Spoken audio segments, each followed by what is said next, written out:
নমস্কার, ইন্দ্রাণীস কিচেনে সবাইকে আরেকবার স্বাগত জানাই। তো আজকে শেয়ার করছি দুর্দান্ত স্বাদের একটা ভেন্ডির রেসিপি।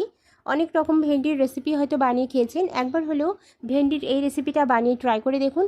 দুর্দান্ত খেতে হয় আর বানানো ভীষণ সোজা, একদম অল্প সময়ের মধ্যে অল্প উপকরণ দিয়েই বানিয়ে নেওয়া যায়। তো রেসিপিটা কিভাবে বানাচ্ছি চলুন ঝটপট দেখে নেওয়া যাক। রেসিপিটা বানানোর জন্য আমি এখানে প্রয়োজন মতো ভেন্ডি নিয়েছি, আর ভেন্ডিগুলোকে খুব ভালোভাবে প্রথমেই জল দিয়ে ধুয়ে নিয়েছি, কারণ ভেন্ডি কাটার পরে কিন্তু ধোয়া যায় না। তো সেই জন্য প্রথমেই খুব ভালোভাবে ধুয়ে নিতে হবে। তারপরে ভেন্ডির যে দুটো মাথা সেগুলোকে কেটে ফেলতে হবে। আর বড় সাইজের ভেন্ডি হলে মাঝ বরাবর একটা টুকরো, আর যদি কোনো ছোট সাইজের ভেন্ডি হয় সেক্ষেত্রে কিন্তু ভেন্ডিটাকে গোটাও রাখা যেতে পারে। সমস্ত ভেন্ডিগুলোকে একই রকম শেপ এবং সাইজ করে কেটে নিতে হবে। সমস্ত ভেন্ডিগুলোকে একই রকম শেপ এবং সাইজ করে আমি কেটে নিয়েছি, একটা প্লেটে তুলে নিলাম। এবার ভেন্ডিগুলোর মধ্যে আমি কিছু জিনিস যোগ করছি। প্রথমে এখানে পরিমাণ মতো নুন আমি দিয়ে দিচ্ছি, দিয়ে দেব হলুদের গুঁড়ো। 1/4 টেবিলস্পুন পরিমাণ হলুদের গুঁড়ো অ্যাড করা হলো। খুব সুন্দর একটা কালারের জন্য এখানে আমি কাশ্মীরি রেড চিলি পাউডার ব্যবহার করছি। কাশ্মীরি রেড চিলি পাউডার কালারের জন্য ব্যবহার করা হয়, এতে কোনো রকম ঝাল হয় না। কাশ্মীরি রেড চিলি পাউডার দিয়ে দিলাম 1/4 টেবিলস্পুন পরিমাণ। এবার এর মধ্যে আমি দিয়ে দিচ্ছি বেসন। বেসনটা খুব বেশি দেওয়ার প্রয়োজন নেই, এখানে 1 চামচ মতো বেসন দিলে কিন্তু হচ্ছে। সমস্ত জিনিসগুলোকে হাত দিয়ে খুব সুন্দরভাবে মেখে নেব।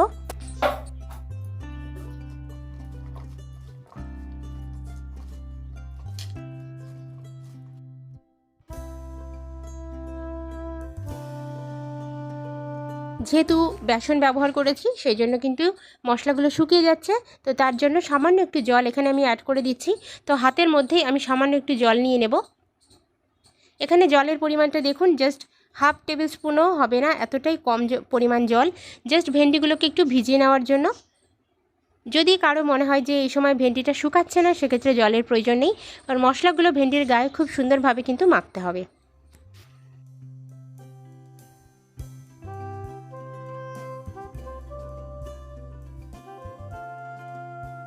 খুব ভালোভাবে মশলাগুলোকে ভেন্ডির গায়ে আমি মাখিয়ে নিয়েছি।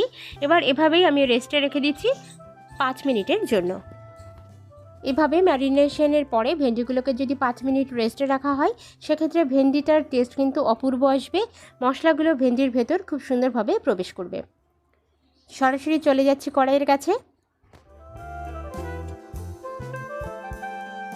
ওভেনে একটা কড়াই বসিয়ে দিয়ে কড়াইটা খুব ভালোভাবে গরম করে নিতে হবে। তারপরে এর মধ্যে প্রয়োজন মতো সর্ষের তেল দিয়ে দিতে হবে। আজকের রান্নাটা আমি করছি সর্ষে তেলে, তবে আপনারা চাইলে পছন্দসই তেল দিয়ে রান্নাটা করে নিতে পারেন। তেলটা যখন ভীষণ ভালোভাবে গরম হয়ে যাবে, তার মধ্যে ম্যারিনেট করে রাখা ভেন্ডিগুলোকে দিয়ে দিতে হবে। ভেন্ডিগুলো একে একে সমস্ত ভেন্ডিগুলোকে দিয়ে দেব। ভেন্ডিগুলো লো ফ্লেমে ভেজে নিতে হবে। ভেন্ডিগুলো ভাজতে একটু সময় লাগবে। ভেন্ডিগুলো যতক্ষণে ভাজা হচ্ছে ততক্ষণ আমরা একটা মশলা রেডি করে নেব। মশলাটা বানানোর জন্য শিল নিয়ে নিলাম। শিলের মধ্যে দিয়ে দিচ্ছি 1 টেবিল স্পুন পরিমাণ হলুদ সর্ষে। এখানে চাইলে কালো সর্ষেও ব্যবহার করা যেতে পারে। দিয়ে দেব 1 টেবিল স্পুন পরিমাণ পোস্ত। সর্ষে আর পোস্ত দেওয়ার পরে এর মধ্যে আর যে দুটো জিনিস ব্যবহার করব, তার মধ্যে প্রথমটা হলো কাঁচা লঙ্কা। ঝালের জন্য এখানে 2টো কাঁচা লঙ্কা আমি দিয়ে দিচ্ছি, তবে প্রয়োজন অনুযায়ী কম বেশি কিন্তু করে নেওয়া যাবে ঝাল। তারপরে দিয়ে দিচ্ছি 1 ইঞ্চি মতো আদা। আদাটাকে একটু ছোট ছোট করে কেটে নিয়েছি। এই যে মশলাটা, এটাই কিন্তু আজকের রেসিপির মেইন মশলা। অবশ্যই কিন্তু মশলাটাকে বানিয়ে দিতে হবে। মশলাটা বেটে নেব, তার ঠিক আগে দেখুন এখানে ভেন্ডিটাও কিন্তু খুব সুন্দরভাবে ভাজা হয়ে গিয়েছে। আর ভেন্ডি ভাজার সময় অবশ্যই একটা জিনিস নিশ্চয়ই লক্ষ্য করছেন, ভেন্ডিটার কালার কিন্তু কোনোভাবেই পরিবর্তন হয়নি, যেহেতু গ্যাসের ফ্লেমটাকে লোভাবেই রেখেছিলাম। তো ভেন্ডির কালার কিন্তু পরিবর্তন হবে না, এরকম সবুজ থাকবে, অথচ কিন্তু ভেন্ডিটা ভাজা হবে।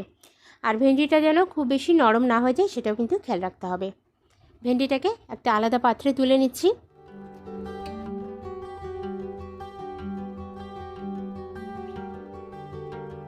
ভেন্ডিটা ঠিক এরকমই কালার পরিবর্তন ছাড়াই ভেজে নিতে হবে। ভেন্ডিটা ভেজে নেওয়ার পরে এবার আমি মশলাটাকে বেটে নেব। আমি এই মশলাটা শিলনোড়াতে বেটে নিচ্ছি, তবে আপনারা চাইলে কিন্তু মিক্সিং জারেও মশলাটা রেডি করে নিতে পারেন। সেক্ষেত্রে কিন্তু টেস্টের কোনো রকম হেরফের হয় না।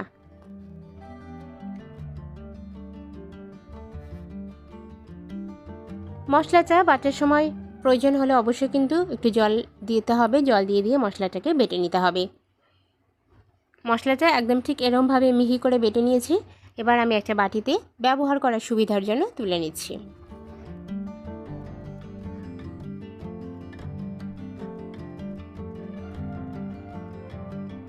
ভেন্ডি ভেজে নেওয়ার পরে কড়াইয়ের মধ্যে আমি দিয়ে দিচ্ছি 2 টেবিল স্পুন পরিমাণ সর্ষের তেল। এই জায়গাটাই তেলের পরিমাণটা একটু বেশি দিতে হবে, এতে করে রেসিপির টেস্ট কিন্তু খুবই ভালো আসবে। তেলটা খুব ভালোভাবে গরম করে নিয়ে এর মধ্যে দিয়ে দিচ্ছি সর্ষে ফোড়ন। সর্ষে এখানে খুবই সামান্য মাত্রায় একটু দিতে হবে, জাস্ট সর্ষে ভাজার যে একটা দুর্দান্ত ফ্লেভার সেটা যেন এনরিচ হয় আমাদের রেসিপির মধ্যে, তার জন্য এখানে সামান্য একটু সর্ষে দিয়ে দিলাম আর তার সাথে শুকনো লঙ্কা। সর্ষে আর শুকনো লঙ্কাটাকে একদম কালো করে ভেজে নিতে হবে। ভেজে নেওয়ার পরে এর মধ্যে আমি বাটা মশলাটাকে দিয়ে দিচ্ছি। সর্ষে, পোস্ত, কাঁচা লঙ্কা এবং আদা বাটা, যেটা আমি আগেই বানিয়ে নিয়েছি শিলনোড়াতে, সে বাটা মশলাটা দিয়ে সামান্য একটু জল দিয়ে দিতে হবে।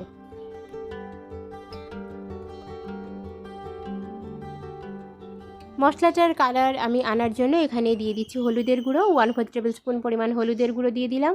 দিয়ে দিচ্ছি Kashmiri red chilli powder 1/4 tablespoon পরিমাণ। কাশ্মীরি রেড চিলি পাউডার দিলে কালারটা অসাধারণ আসে, এটাতে কিন্তু ঝাল হয় না।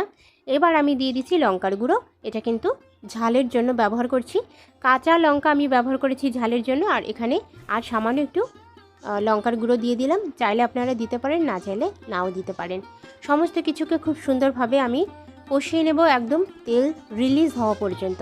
এই মশলাটাকে তেল রিলিজ হওয়া পর্যন্ত কষিয়ে নিতে হবে, গ্যাসের ফ্লেমটাকে লো টু মিডিয়ামে রেখে।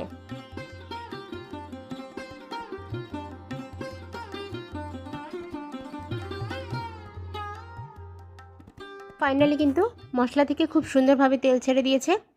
তো ঠিক এরকমই তেল ছেড়ে দেবে মশলা থেকে। তারপরে এর মধ্যে আমরা ভেন্ডি অ্যাড করে দেব। ভেন্ডিটা কিন্তু অলরেডি ভেজে রেখে দিয়েছিলাম, সেই ভেন্ডি ভাজাটাকে দিয়ে দিতে হবে।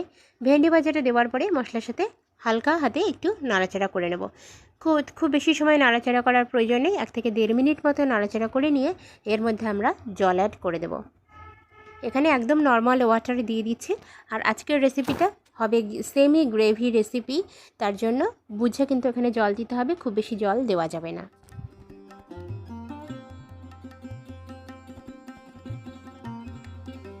এখনও পর্যন্ত যে সমস্ত বন্ধুরা ভিডিওটা দেখছেন তাদেরকে অসংখ্য ধন্যবাদ জানাই। তো ভিডিওটা সম্পূর্ণ দেখার জন্য অনুরোধ রইল। আমি আমার চ্যানেলে এই ধরনের ঘরোয়া সাধারণ রান্নাবান্নার রেসিপি প্রতিদিনই আপলোড করি। যারা এই ধরনের রান্নাবান্না দেখতে ভালোবাসেন, বাঙালি সাধারণ ঘরোয়া রান্নাবান্না, তারা কিন্তু অবশ্যই আমার চ্যানেলটাকে সাবস্ক্রাইব করে রাখতে পারেন। বেল আইকন এবং নোটিফিকেশান অল করে রাখতে পারেন, তাতে করে যখনই আমি কোনো নতুন ভিডিও আপলোড করব সবার আগে আপনার কাছে পৌঁছে যাবে। তো বন্ধুরা দেখুন, জলটা দেওয়ার পরে 2-1 মিনিট একটু রান্না করে নিয়েছি। নেওয়ার পরে আমি ঢাকনা চাপা দিয়ে 5 মিনিটের মতো কুক করে নিয়েছি। তবে অবশ্যই আজকের রেসিপিতে ভেন্ডি কিন্তু গলে পাক হলে হবে না, ভেন্ডিটা গোটা থাকতে হবে, সেইভাবে কিন্তু রান্নাটা করতে হবে। তো ঢাকনা চাপা দিয়ে 5 মিনিট পরে ঢাকনা খুলেছিলাম। তারপরে দেখুন এখানে দিয়ে দিচ্ছি প্রয়োজন মতো নুন আর তার সাথে সামান্য একটু চিনি। আজকের রেসিপিতে অবশ্যই সামান্য একটু হলেও চিনি ব্যবহার করবেন, এতে টেস্টের অসাধারণভাবে ব্যালেন্স হবে, খেতে কিন্তু দারুণ লাগবে। সবার শেষে এসে সামান্য একটু চিনি আর নুন দিয়ে দিলাম। দেওয়ার পরে আমি কিন্তু হালকা হাতে নাড়াচাড়া করে নিয়েছি, নুন আর চিনিটা যাতে মশলাটার সাথে মিশে যায়। তো বন্ধুরা 1 থেকে 1.5 মিনিট মতো নাড়াচাড়া করে আমি গ্যাসের ফ্লেমটাকে বন্ধ করে দিয়েছিলাম। আর গরম গরম ভাত বা রুটি পরোটার সাথে আজকের রেসিপিটা পরিবেশন করা যেতে পারে। তো দেখুন রেসিপিটা কতটা সুন্দর দেখতে হয়েছে। মশলাদার ভেন্ডির রেসিপি বলতে পারেন, সর্ষে পোস্ত বাটে দিয়ে ভেন্ডির রেসিপিও বলতে পারেন। কেমন লাগলো কমেন্ট সেকশনে প্লিজ একটা কমেন্ট ছেড়ে যাবেন। ভালো লাগলে একটা লাইক করার অনুরোধ রইল। দেখা হচ্ছে এরকমই নতুন নতুন রেসিপির সাথে। ততক্ষণের জন্য সকলে খুব ভালো থাকুন, সুস্থ থাকুন। ধন্যবাদ।